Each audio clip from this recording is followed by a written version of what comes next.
Yo l'équipe, petite présentation pour ce nouveau concept. Euh, cette fois-ci, je vais vous proposer de voyager un peu différemment. On continue la musique, hein. Il y a des choses qui sont en préparation et qui vont arriver bientôt. Mais cette fois-ci, j'avais envie de vous plonger dans ce qui est plus mystérieux, les cas non résolus, un peu perturbants parfois. Euh, Toujours en s'intéressant à l'international, le but c'est toujours de continuer à explorer. Mais j'avais envie de vous présenter ça. Alors pourquoi? Parce que déjà moi-même j'adore ce genre d'histoire et j'en écoute et regarde beaucoup. Initialement je voulais que ce soit une voix faite par l'IA qui raconte l'histoire, euh, mais c'était un peu, j'ai pas trouvé de choses qui me plaisaient. Alors du coup j'ai prêté ma voix à ce storytelling. J'espère m'améliorer au fur et à mesure. Si vous avez des remarques ou quoi que ce soit, n'hésitez pas. Autre chose, toutes les images que j'utilise en illustration sont des images faites par l'IA. Je me suis moins attardé sur l'aspect visuel. L'idée c'était vraiment que ce soit quelque chose à écouter, réunissant plusieurs histoires euh, intrigantes, mystérieuses, effrayantes. Voilà, c'est un peu creepy, tu vas capter l'ambiance. Je vous laisse découvrir ça. Désolé, c'est une première version. Alors, même pour le montage, j'ai utilisé Camtasia. Il y a le logo en gros et tout ça. Je suis désolé. Au fur et à mesure, on trouvera des solutions. Mais voilà, le propos, encore une fois, comme je vous ai dit, c'est surtout quelque chose à écouter. Et puis peut-être qu'au fur et à mesure, je pourrais rajouter un peu du visuel et vous plonger davantage dans cette atmosphère, un peu comme j'ai pu le faire pour les vidéos liées à la musique et au Kenya. D'ailleurs, je vous invite à aller les regarder si vous ne les avez pas vus ou que vous découvrez la chaîne avec cette vidéo. Merci à tous et bonne fin de journée, soirée, et n'hésitez pas à me faire vos retours.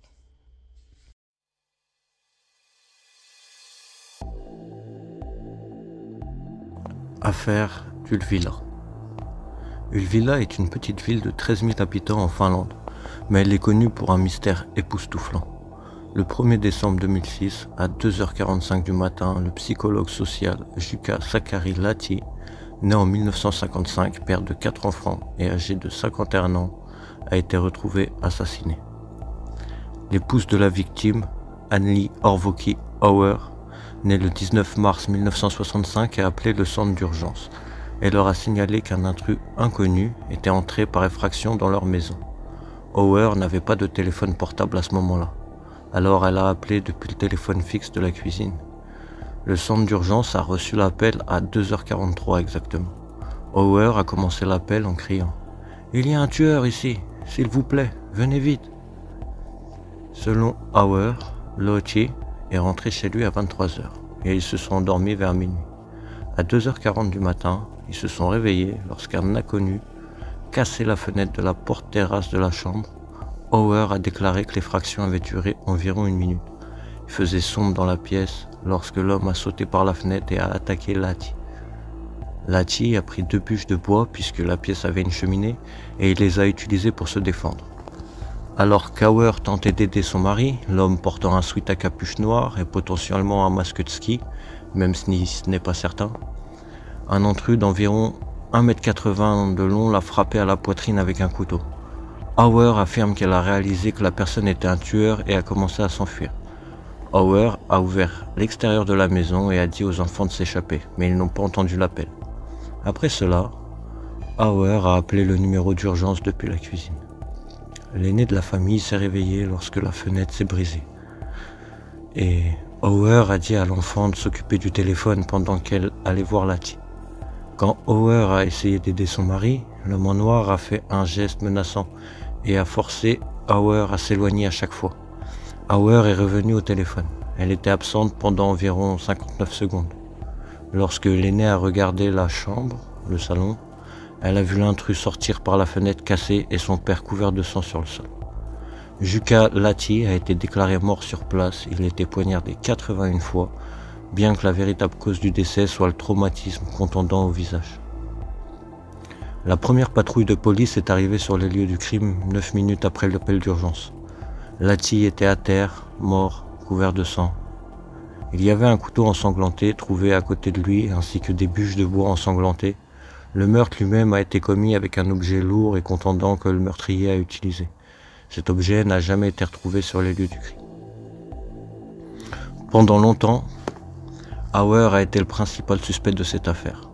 L'histoire du procureur est un peu différente de celle d'Hauer. Selon le procureur, lorsque Jukka Lahti est rentré chez lui à 23 h, une bagarre a eu lieu entre Hauer et Lahti. Le procureur a déclaré qu'il ne partageait pas les mêmes valeurs et envisageait de divorcer. La bagarre s'est intensifiée avec le lancement d'objets et l'utilisation de couteaux comme arme. Lorsque Lahti a frappé Hauer avec le couteau, encore une fois, c'est ce que le procureur pensait, Hauer a frappé Lahti et Lahti a perdu connaissance. Hauer pensait avoir tué Lahti. Hauer a commencé à mettre en scène la scène du crime. Le procureur a déclaré qu'Hauer, par exemple, avait brisé la fenêtre de la porte-terrasse et avait fait des taches de sang. Hauer a appelé le numéro d'urgence, mais pendant l'appel téléphonique, Lahti a repris conscience et a commencé à crier. Hauer a dit à son enfant de venir au téléphone pendant qu'elle retournait dans la chambre et a frappé Lahti 2 fois à la tête, et Lahti est décédé immédiatement après. De plus, les procureurs ont présenté la théorie selon laquelle Lahti était décédé avant l'appel d'urgence, et les sons qui peuvent être entendus lors de l'appel d'urgence sont préenregistrés. Il a également été rapporté que lorsque Hauer est revenu au téléphone, 59 secondes plus tard, l'enfant a regardé la chambre et a imaginé voir un étranger sortir par la fenêtre. Le procureur a déclaré qu'Hauer avait si bien caché l'arme du crime et les vêtements du crime que la police n'a pas pu les trouver. Au cours de l'enquête, la police a estimé que le mobile du meurtre était une vengeance. Lahti travaillait comme RH dans une usine locale qui venait de licencier 400 employés. La manière dont le meurtre a été commis indique qu'il était planifié à l'avance et la police a indiqué que le meurtrier était potentiellement psychopathe. Avant le meurtre, Lahti a déclaré qu'il recevait des menaces, mais n'a pas donné plus de précision. La police a également déclaré que la voix du meurtrier avait été enregistrée lors de l'appel d'urgence et qu'elle disposait de l'ADN. La police a effectué le test ADN le plus vaste jamais réalisé en Finlande, et elle a prélevé plus de 700 échantillons, mais sans résultat. En 2013, il a été découvert que l'ADN appartenait en réalité à l'enquêteur du Bureau national d'enquête finlandais. Hauer est devenu suspect dans cette affaire en 2009-2010. En avril 2009, la police a eu recours à des méthodes d'infiltration pour recueillir des informations auprès d'Hauer. Hauer a rencontré un policier infiltré déguisé en Seppo Mäkelä. L'opération d'infiltration a duré des mois et le but était de recueillir des informations sur la personnalité d'Hauer et sur la nuit du meurtre. Au cours du procès, Hauer a appris l'existence de la mission d'infiltration et a demandé à avoir accès aux informations recueillies. La police a refusé cet accès, mais la Cour suprême a finalement statué que l'information devait être communiquée à Hauer.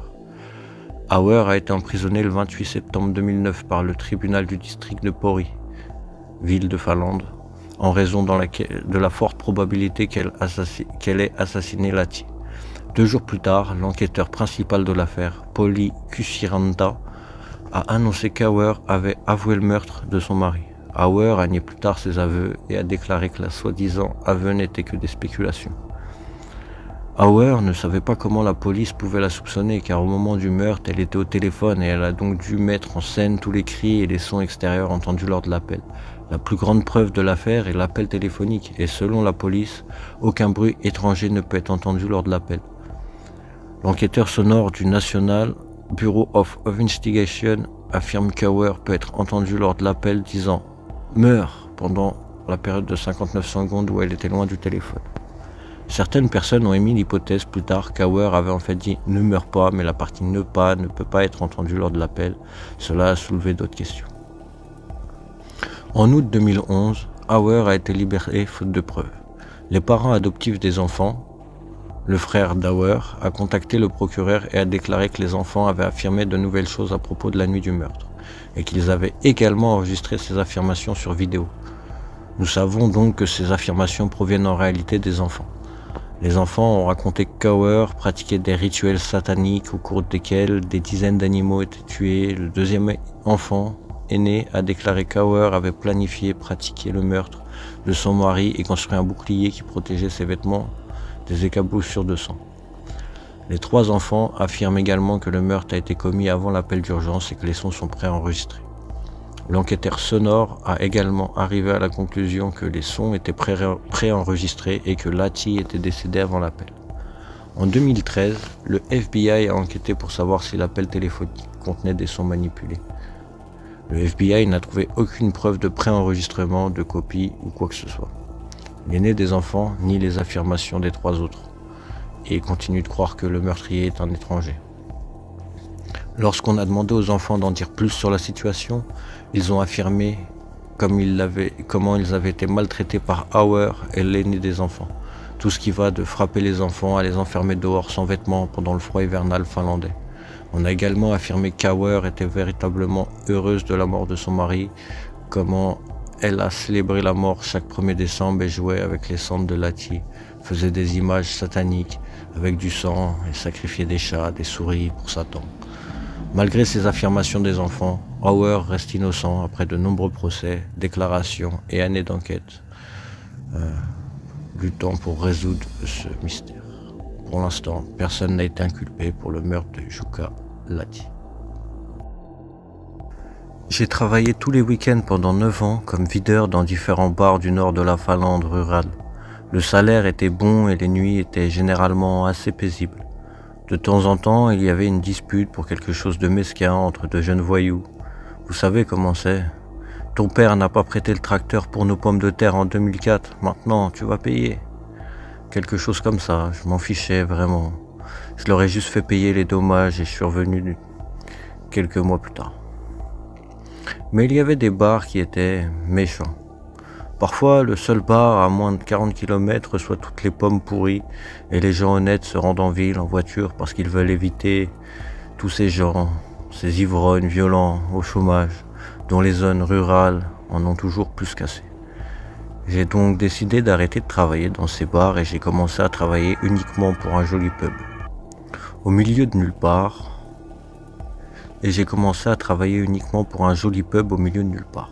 C'était confortable et les gens étaient gentils, ils ont donné de bons pourboires, ce qui est vraiment rare en Finlande, et il n'y a pas eu beaucoup de disputes. La seule chose qui était bizarre, c'est que je devais toujours commencer très tard, 23 h pour être exact. J'étais payé à la nuit, donc ça n'avait pas de sens, mais bon, tant mieux pour moi. Jusqu'à l'heure d'été, à l'automne 2013, je conduisais vers le bar lorsque j'ai réalisé que j'étais sur le point d'arriver 1 heure plus tôt. J'étais au milieu d'une forêt, donc je n'avais pas vraiment le choix. Je vais juste travailler 1 heure supplémentaire, ce n'est pas grave. Mais en avançant, j'ai eu le sentiment que je ne devais pas avancer plus loin. L'obscurité m'enveloppait et j'avais du mal à voir même si les phares de ma voiture sont plutôt corrects. Les arbres de la forêt étaient penchés au-dessus de la route et il y avait quelque chose dans mon esprit qui me disait de faire demi-tour. Mais vous savez comment ça se passe, j'étais juste idiot. Peur du noir? Je suis un gars énorme qui protège les autres pour son travail. Le sentiment passera sûrement. Quand je suis arrivé devant le pub, c'était silencieux. Je savais qu'il devait être ouvert, mais il n'y avait pas de lumière. Il ne se passait absolument rien. En fait, je ne voyais personne non plus. Ce pub n'était pas le seul bâtiment de ce petit village, alors où était tout le monde? Je suis sorti de ma voiture et j'ai commencé à marcher vers le pub. Là encore, le sentiment du début s'est renforcé. Je ne devais pas franchir cette porte. Je devrais juste rester dans ma voiture ou foutre le camp d'ici. L'obscurité devenait de plus en plus menaçante. De plus, je pouvais sentir que malgré l'obscurité et le vide, quelque chose se passait. Il y avait quelque chose dans l'obscurité même si je ne voyais rien. J'étais à la limite, alors j'ai décidé de chercher un abri. De ma voiture? Bien sûr que non, je suis un humain rationnel, qui ne croit pas au surnaturel. Alors comme un protagoniste idiot dans une histoire d'horreur, j'ai décidé d'entrer dans le pub. La porte était déverrouillée, alors je me suis dit que le bar était ouvert, tout est normal. Peut-être qu'il y a une panne de courant dans la région, les tempêtes d'automne avaient balayé ici, donc ça devait être ça. Je suis entré dans le couloir et j'ai rencontré le néant. Pas de musique, personne, pas de lumière, rien. Juste l'obscurité qui semblait sur le point de m'engloutir. Mais j'ai entendu quelque chose, des chuchotements. Et pas le chuchotement effrayant à l'unisson de certains esprits invisibles, mais c'était clairement plusieurs êtres humains comme ils auraient discuté. Cette fois, j'ai décidé de faire confiance à mon instinct. Très lentement et le plus silencieusement possible, j'avançais vers les murmures qui venaient de la pièce principale du bar. La porte qui y menait était fermée, mais c'était une porte vitrée avec du ruban adhésif noir pour la décoration. Le ruban se décollait car il s'agissait d'un vieux pub, alors j'ai jeté un coup d'œil par une fissure créée par le pelage. Je dois vous dire, cette partie était trop difficile à écrire en une seule fois. J'ai recommencé à me sentir mal à l'aise, comme si l'obscurité était toujours avec moi. Mais je dois partager cela, sinon cette expérience restera gravée dans ma mémoire pour toujours. Le bar avait l'air plutôt normal au début. Il faisait sombre, mais je pouvais voir des gens debout devant le comptoir du bar et sirotant des petites tasses. Quelque chose sur le comptoir agissait comme une faible source de lumière. Au début, je pensais que c'était une bougie, mais les gens se dirigeaient vers elle entre deux gorgées. C'était un grand bocal en verre qui, en quelque sorte, brillait. Peut-être qu'il y avait une lampe au fond, ou je ne sais pas. Les gens chuchotaient entre eux et remplissaient leurs tasses dans la jarre. Finalement, j'ai pu mieux voir le pot et c'est quelque chose que je n'oublierai jamais. Il était rempli d'un liquide clair et dans le liquide il y avait un bébé qui flottait dedans. C'était le cadavre gonflé en décomposition et en décomposition d'un petit bébé. Sa peau s'écaillait, flottait, les gens attrapaient les morceaux les plus gros dans leurs tasses et ils ont simplement bu. Ils buvaient le liquide et tout. J'en ai assez vu. Rapidement et silencieusement, je me suis précipité hors du bar et dehors, mais quand j'ai finalement atteint l'air frais de l'automne, j'ai eu l'impression qu'il était trop difficile de respirer. Comme si l'air lui-même était beaucoup plus solide, bougeait.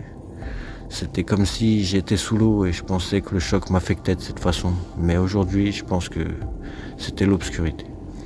Cela s'était solidifié, il y avait quelque chose là-bas, quelque chose m'observe. Cela n'allait pas me laisser partir sans avertissement. Mais il était trop faible pour me résister davantage. J'ai atteint ma voiture et j'ai appelé les services d'urgence. Heureusement, il n'y a pas de cliché, je savais que je devais appeler la police et je l'ai fait.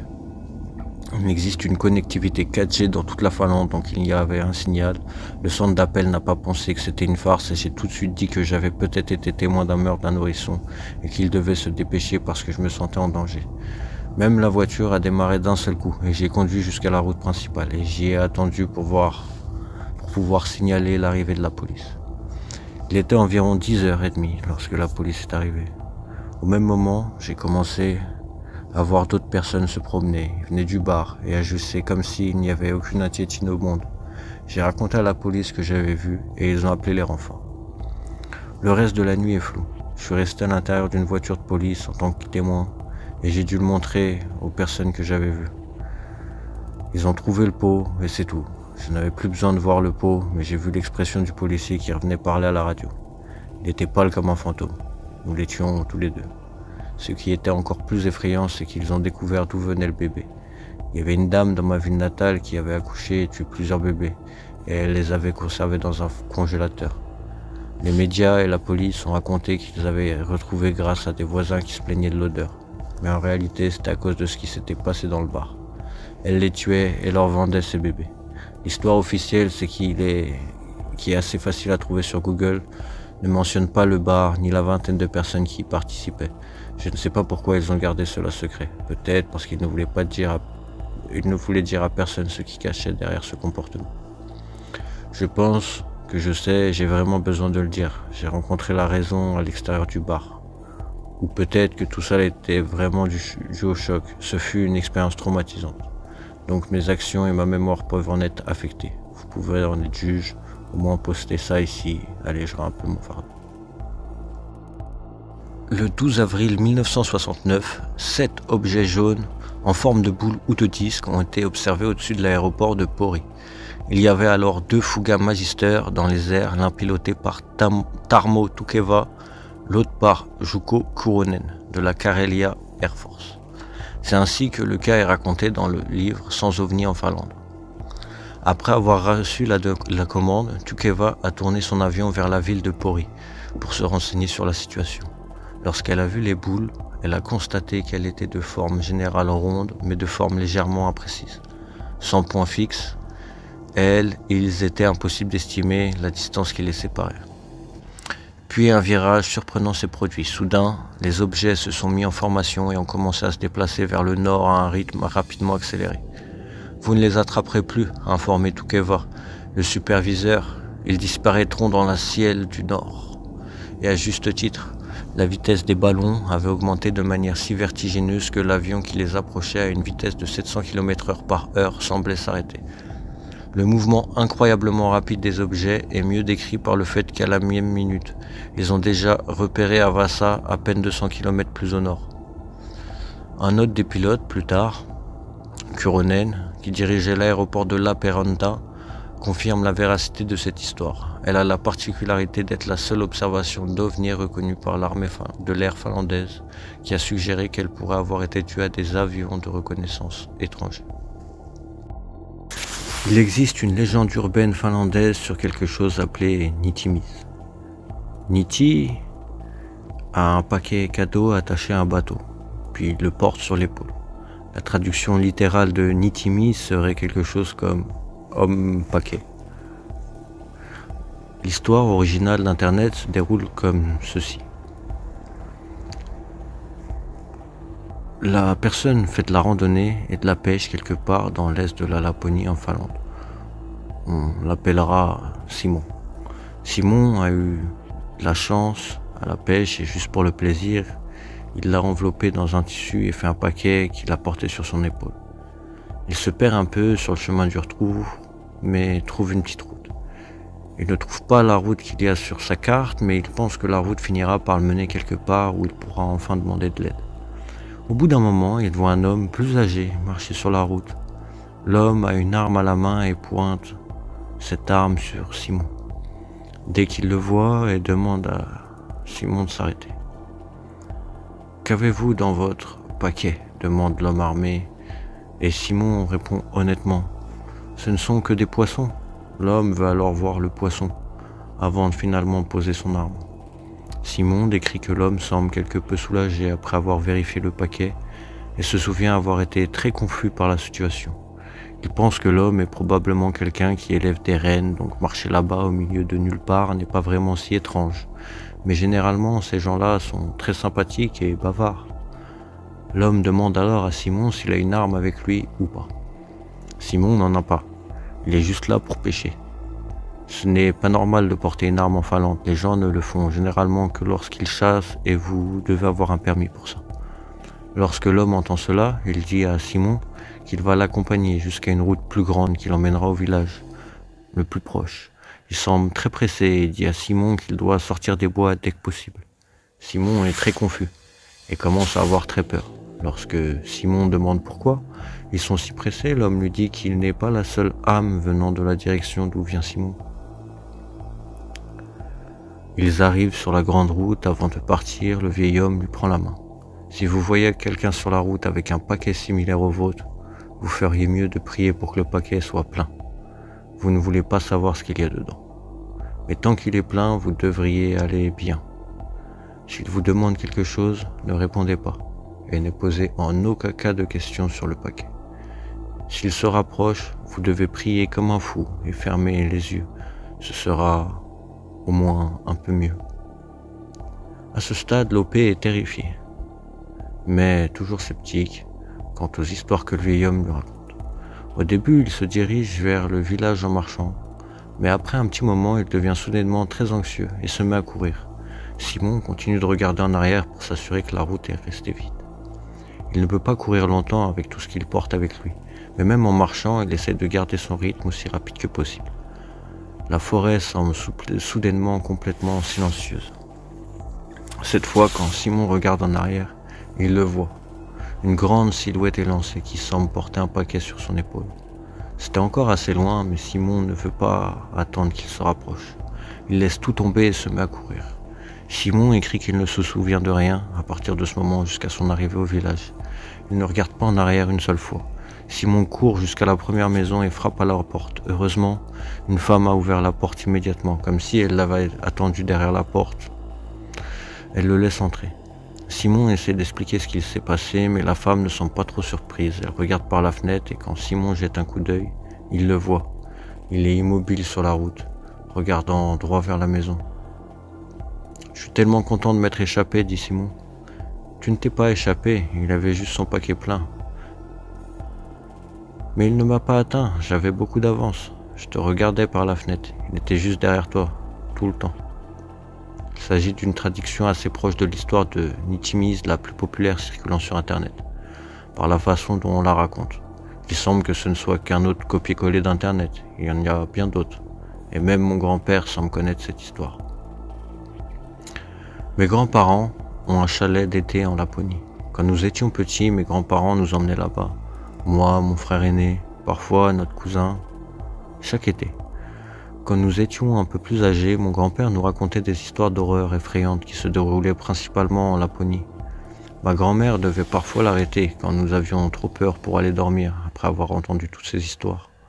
Beaucoup d'entre eux impliquaient quelque chose appelé nitit. Comme je l'expliquais précédemment, niti peut être traduit par paquet.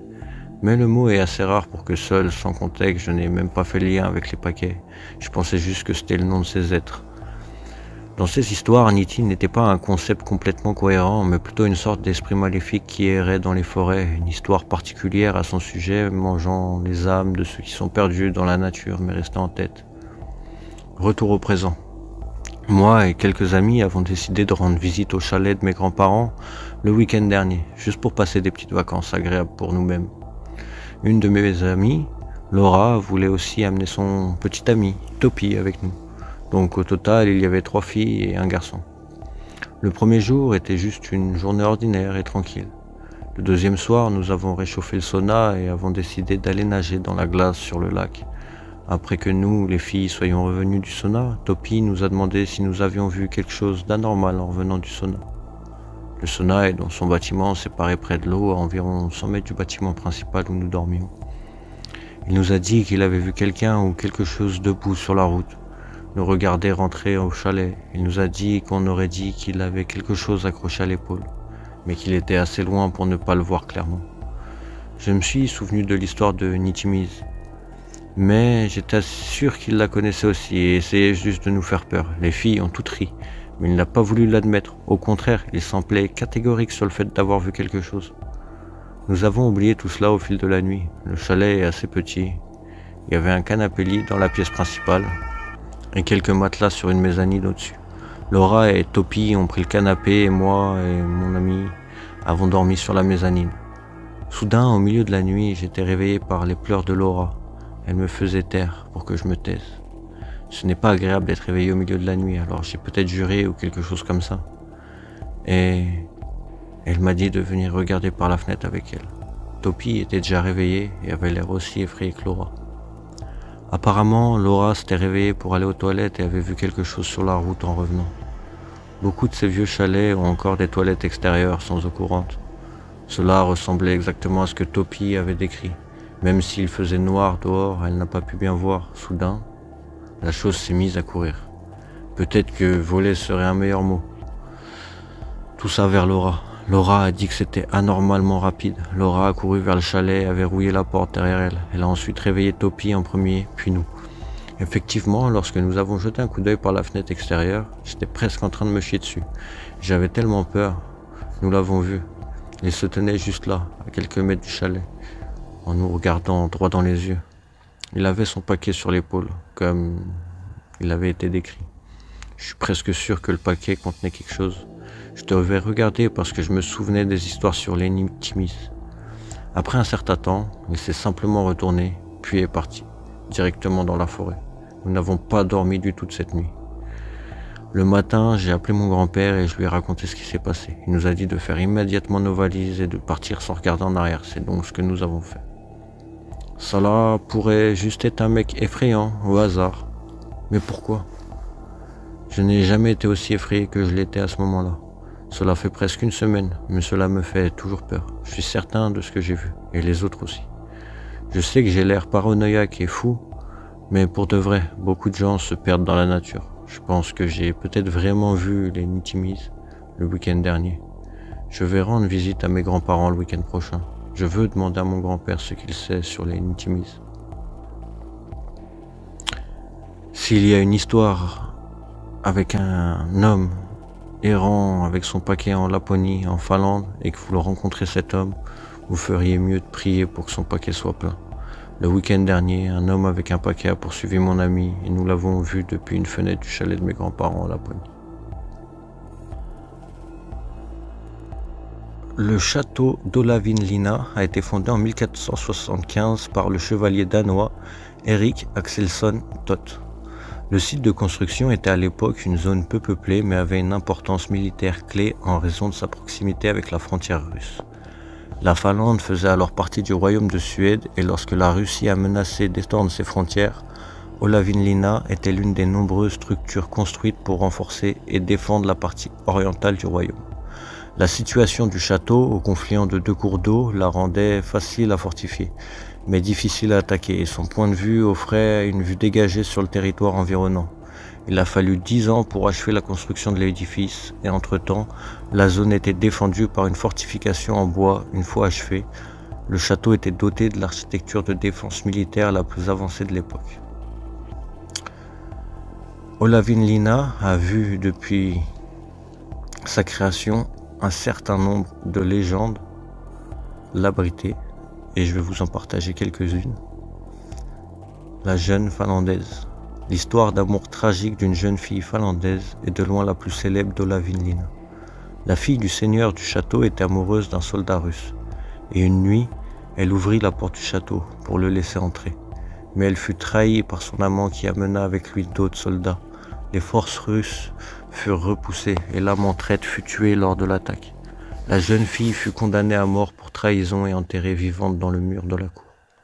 Peu de temps après, un sorbier poussa sur le lieu de sépulture et les fleurs blanches qui s'épanouirent sur le lieu étaient censées symboliser l'innocence de la jeune fille.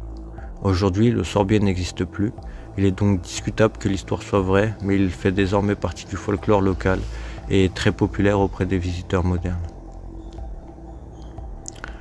Les béliers noirs. Olavinlinna a un certain nombre d'histoires effrayantes liées aux béliers noirs.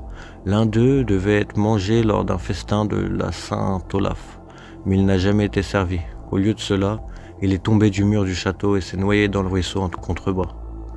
Une histoire bien plus troublante et pourtant étrangement héroïque raconte qu'un bélier noir aurait escaladé le mur du château lors d'une attaque et se serait mis à battre ses sabots et à balancer ses cornes. L'ennemi aurait cru qu'il s'agissait du diable et se serait enfui, effrayé. Klaus Schelkel, né en 1967, et Bettina Taxi, née en 1965, étaient des étudiants ouest-allemands. Ils avaient une relation amoureuse. Avec l'ami de Schelkel, Thomas Schmidt, ils avaient décidé de faire le tour des pays nordiques avec un pass ferroviaire Interrail, dans le but de voyager d'Allemagne de l'Ouest à Stockholm, de traverser en ferry jusqu'à Turku, de continuer à travers la Finlande jusqu'en Laponie et de revenir vers le sud le long de la côte norvégienne. Le trio quitta Stockholm dans la soirée du 27 juillet. Cette nuit-là, ils firent la connaissance de plusieurs de leurs compagnons de voyage, dont un jeune Britannique qui allait retrouver une Finlandaise qu'il avait rencontrée plus tôt, et un concessionnaire de pièces détachées, un concessionnaire de pièces détachées automobile finlandais qui revenait d'un voyage d'affaires en Allemagne. Schelkel et Taxi étaient sociables et extravertis. Schmidt, lui, était plus réservé. Les trois hommes avaient des fonds limités, ce qui explique pourquoi la nuit de l'incident, ils n'avaient pas de cabine, mais dormaient dans un espace public. Le MS Viking Sally faisait partie de la flotte de ferry de la Viking Line, qui assure des services de croisière quotidiens entre la Suède, la Finlande et l'île d'Åland. Il avait une capacité d'environ 2000 passagers et 400 véhicules, et un équipage d'environ 200 personnes. Le 28 juillet, vers 1 h du matin, Schelkel et Taxi sont allés chercher leur sac de couchage à l'intérieur du navire, tandis que Schmid dormait dans un espace public, avec les sacs à dos et autres effets personnels des trois. Le couple s'est dirigé vers le 9e pont en plein air, à l'arrière du navire, où il était précédemment identifié un endroit abrité à côté de l'héliport du navire. L'emplacement qu'ils avaient choisi était faiblement éclairé en raison d'une lampe cassée.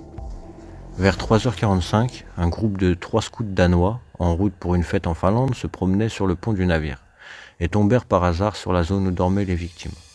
D'après leur déclaration de témoins, ils ont vu 2 personnes qui les ont d'abord cru fortement ivres car elles semblaient avoir du mal à se lever. Les scouts se sont vite rendus compte qu'ils avaient tous deux de graves blessures à la tête et qu'ils étaient à peine conscients et que toute la zone autour d'eux était couverte de sang. L'un des scouts s'est approché d'eux avec l'intention de leur prodiguer les premiers soins, mais s'est vite rendu compte que leurs blessures étaient beaucoup trop graves. Les scouts ont alors alerté la réception du navire, qui a ordonné à l'infirmière de garde et à l'agent de sécurité du navire de se rendre sur les lieux de l'incident. L'infirmière a immédiatement reconnu la gravité des blessures et elle a demandé au capitaine du navire, également présent, de demander qu'un hélicoptère de sauvetage des gardes-côtes finlandais soit envoyé pour transporter les victimes à l'hôpital universitaire de Turku, avant même l'arrivée du navire au port plus tard dans la matinée. À 5h48, les victimes sont arrivées à l'hôpital. Schelkel a été déclaré mort à l'arrivée malgré les tentatives de l'infirmière du navire pour le réanimer pendant le vol. Taxis était dans un état critique avec des blessures similaires, résultant apparemment de coups violents à la tête. Un enquêteur en chef a plus tard décrit l'attaque comme particulièrement féroce. Le crime a presque certainement eu lieu dans la juridiction d'Åland, mais le ministère finlandais de l'époque a décidé qu'en raison des ressources d'enquête importantes nécessaires, la police régionale de Turku enquêterait à sa place, avec l'aide du Bureau national d'enquête finlandais. Les premiers enquêteurs de police et techniciens de la scène de crime sont arrivés sur le navire à 6h30, alors qu'il était encore en mer, à bord du même hélicoptère qui avait transporté les victimes à l'hôpital. Lorsque le navire a accosté à Turku à 8h10, la police l'avait encerclé, dans le but d'enfermer le coupable qui était toujours présumé à bord. La police avait initialement prévu d'interroger et d'enregistrer en vidéo tous les passagers lors de leur débarquement, mais elle s'est vite rendue compte que cela n'était pas possible en raison du nombre considérable de passagers concernés, avec environ 1400 passagers à bord ce jour-là. Et elle a décidé d'exclure les familles avec enfants et les personnes âgées. Elle a également arrêté certaines personnes d'intérêt, dont Schmid, le jeune Britannique avec qui elle avait eu des relations, a également été arrêté, car il a été retrouvé le matin avec ses vêtements tachés de sang, bien qu'il ait affirmé que c'était le résultat d'enseignements de nez. Schmid a rapidement été écarté, mais le Britannique a été interrogé à plusieurs reprises jusqu'à ce que des études médico-légales confirment que le sang sur ses vêtements est en effet presque certainement le sien, bien qu'en raison de la technologie médico-légale des années 1980, cela n'était pas entièrement concluant. En août 1987, peu après l'incident, des pêcheurs locaux ont découvert un sac en plastique rempli de vêtements sur l'îlot inhabité de Lilla Björnholm, à l'extérieur de Korpo dans l'archipel de Turku, à seulement 200 mètres de la voie maritime utilisée par les ferries à destination et en provenance de Turku.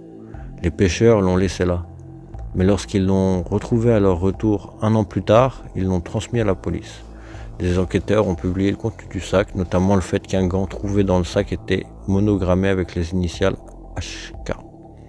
Et ils ont déclaré que certaines preuves médico-légales suggéraient que les vêtements provenaient de Viking Sally, mais cela n'a pas permis d'éclaircir l'affaire.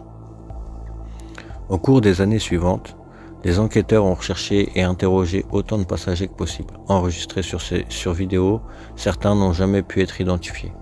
Les enquêteurs ont navigué plusieurs fois sur le même navire, espérant trouver des indices en vain. Les progrès de la technologie médico-légale ont permis de recueillir des indices, mais pas suffisamment pour résoudre le mystère.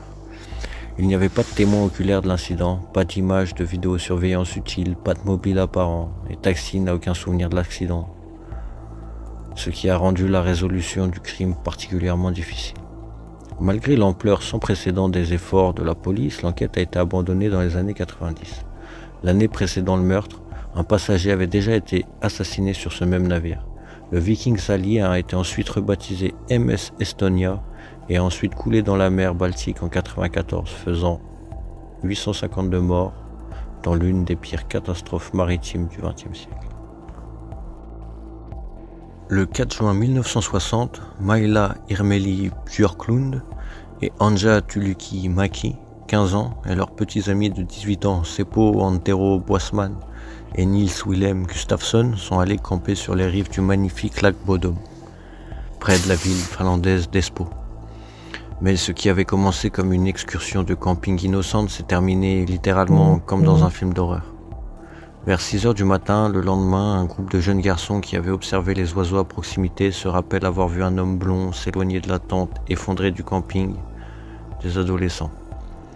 Ce n'est cependant qu'à 11h du matin qu'un jogger du nom de Risto Sirén a trouvé les corps et a alerté la police.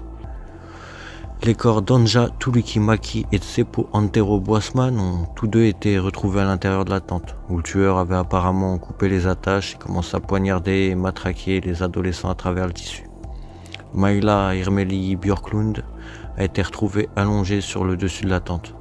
dévêtue de la taille aux pieds. Elle avait subi des blessures bien plus graves que les autres. La plupart de ses coups de couteau ayant été infligés après son décès. Son petit ami, Niels Willem Gustafsson, lui, a également été retrouvé à l'extérieur de la tente. Il a subi plusieurs blessures, dont une commotion cérébrale, une fracture de la mâchoire et une profonde blessure au couteau au front. Mais il était encore en vie lorsque la police est arrivée sur les lieux. Gustafsson était alors le seul survivant de l'événement. De nombreux suspects ont été identifiés au cours de l'enquête sur les meurtres du lac Podo, mais les suivants sont les plus notables. De nombreux habitants de la ville soupçonnaient Karl Valdemar Kihlström, un tenancier de kiosque, d'Oita connu pour son hostilité envers les campeurs. La police n'a trouvé aucune preuve tangible permettant de le relier au meurtre réel. Elle était sceptique quant aux prétendus aveux qu'il aurait fait car elle le considérait comme perturbé. Il s'est noyé dans le lac Podom en 69, très probablement par suicide. Les habitants de la ville savaient que Kihlström était violent, il coupait des tentes, jetait des pierres sur les gens qui passaient dans sa rue, et certains ont déclaré plus tard que c'était Kihlström qui l'avait vu revenir de la scène de crime, mais qu'ils avaient trop peur d'appeler la police à son sujet. La police n'a jamais récupéré l'ADN de Kihlström. Un livre publié en 2006 expose cette théorie en détail. Le livre affirme également que la police a presque immédiatement ignoré beaucoup d'autres preuves qui étaient jusque-là inconnues du public. En raison de barrières linguistiques, entre autres choses, la plupart des soupçons du public se sont portés également sur un homme appelé Hans Assmann. Une personnalité bien connue en Finlande et qui est soupçonné de plusieurs meurtres et qui vivait à quelques kilomètres des rives du lac. Une série de livres à succès diffusa la théorie selon laquelle Assmann aurait commis les meurtres de Bodom en plus des autres meurtres. Cette théorie ne fut pas prise au sérieux par la police car Assmann avait un alibi pour la nuit des meurtres de Bodom et aurait été en Allemagne au moment d'un autre meurtre. Le matin du 6 juin 1960, cependant, il s'était présenté à un hôpital d'Helsinki avec des vêtements ensanglantés. Hans était également suspecté dans 5 autres affaires et avait même avoué l'une d'entre elles sur son lit de mort. La police n'a pas poursuivi Assmann, affirmant qu'il avait lui aussi un alibi solide. Pour cette raison, ils n'ont jamais examiné les vêtements tachés de sang, malgré l'insistance des médecins qui ont affirmé qu'il s'agissait de sang. Outre sa visite suspecte à l'hôpital, Assmann a soulevé d'autres signaux d'alarme concernant l'affaire. Après avoir vu un reportage sur les meurtres dans lequel ils ont publié la description que les jeunes garçons avaient faite de l'homme qu'ils avaient vu quitter la scène de crime, Assmann a coupé ses longs cheveux blonds, une caractéristique que Niels Gustafsson a corroboré plus tard à propos du tueur alors qu'il était sous hypnose. Dr Jorma Palo, l'un des médecins qui avait examiné Assmann au début de sa carrière, a écrit 3 livres sur lui et ses liens avec les meurtres. L'ancien détective Matti Palaoro est même allé jusqu'à le relier à 5 autres homicides non résolus. Beaucoup considèrent que les liens politiques potentiels d'Assmann sont la raison de son renvoi. Grâce aux multiples sources et à la littérature faisant allusion à sa culpabilité, Assmann était le suspect préféré du public jusqu'en 2004, lorsque les enquêteurs ont décidé de rouvrir l'affaire